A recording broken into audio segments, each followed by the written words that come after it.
বেল্লোর এসএমসিআর model 1960। এসএমসিআর মডেলটি 1960 সালে David কে বেল্লো দ্বারা তৈরি করা হয়।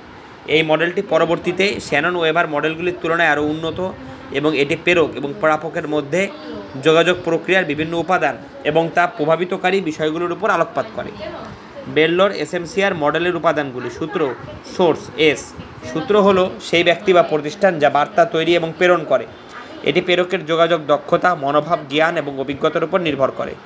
উদাহরণ: একজন শিক্ষক যারা শ্রেণীকক্ষে পাঠদান করছেন। শিক্ষকের দক্ষতা, বোঝানোর ক্ষমতা এবং দৃষ্টিভঙ্গি তার যোগাযোগের সফলতা নির্ধারণ করে। সূত্র হলো সেই ব্যক্তি বা প্রতিষ্ঠান যা বার্তা তৈরি এবং প্রেরণ করে। এটি প্রেরকের যোগাযোগ দক্ষতা, মনোভাব, জ্ঞান এবং অভিজ্ঞতার উপর নির্ভর করে। উদাহরণ: একজন শিক্ষক যারা শ্রেণীকক্ষে পাঠদান করছেন।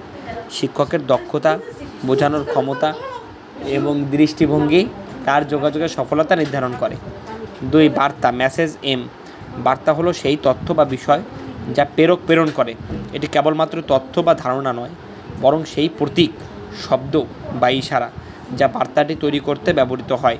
বার্তার গঠন, বিষয়বস্তু এবং শৈলী এখানে গুরুত্বপূর্ণ। উদাহরণ: একটি রাজনৈতিক ভাষণ, বইয়ের গল্প বা একটি ইমেইল। Channel C. চ্যানেল হলো মাধ্যম বা পথ যা দিয়ে বার্তা প্রেরকের কাছ থেকে প্রাপকের কাছে পৌঁছায়। এটি মৌখিক, অমৌখিক বা লিখিত হতে পারে এবং এটি বার্তাটি প্রেরণ করার উপায় হিসেবে কাজ করে। উদাহরণ: মুখে মুখে কথা বলা, টেক্সট মেসেজ পাঠানো বা ভিডিও কলের মাধ্যমে যোগাযোগ করা। প্রাপক। 4. রিসিভার আর। প্রাপক হলো সেই ব্যক্তি বা দল যারা বার্তাটি গ্রহণ এবং ব্যাখ্যা করে। প্রাপকের বৈশিষ্ট্য যেমন যোগাযোগ দক্ষতা, মনোভাব, জ্ঞান এবং অভিজ্ঞতা বার্তাটি কতটা ভালোভাবে বুঝতে পারবে তা নির্ধারণ করে। উদাহরণ: একটি জনসভার শ্রোতা বা পাঠক যারা চিঠি পড়ছেন। প্রতিটি উপাদান প্রভাবিতকারী বিষয়গুলি। 1. সূত্র এস। প্রেরকের যোগাযোগ দক্ষতা, মনোভাব, জ্ঞান এবং সামাজিক প্রেক্ষাপটের উপর প্রেরকের যোগাযোগ ক্ষমতা নির্ভর করে। বার্তা এম। বার্তার কার্যকারিতা তার বিষয়বস্তু, গঠন, কোড এবং বার্তার শৈলী বা চিকিৎসা যেমন আনুষ্ঠানিক বা অনানুষ্ঠানিকের উপর নির্ভর করে। 3. Channel C. চ্যানেলের কার্যকারিতা নির্ভর করে ব্যবহার করা মাধ্যমের উপর যেমন দৃষ্টি, শব্দ বা স্পর্শ ইত্যাদি। 4. প্রাপক আর। প্রাপকের যোগাযোগ দক্ষতা, মনোভাব, জ্ঞান এবং সামাজিক প্রেক্ষাপটও বার্তাটি সঠিকভাবে বোঝার জন্য গুরুত্বপূর্ণ।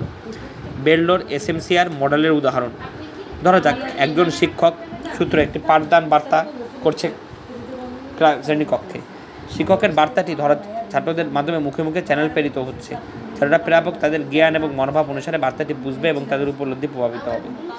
উপসংহার: বেল্লোর এসএমসিআর মডেলটি প্রেরক এবং প্রাপক উভয়ের বৈশিষ্ট্য এবং বার্তা প্রেরণ ও গ্রহণের প্রতিক্রিয়ার উপর গুরুত্ব দেয়। এটি শুধুমাত্র বার্তা প্রেরণের প্রক্রিয়া নয়, বরং প্রেরক এবং প্রাপকের ক্ষমতা, মনোভাব, জ্ঞান, সামাজিক প্রেক্ষাপট এবং বার্তার গঠনকে বিশ্লেষণ করতে সাহায্য করে।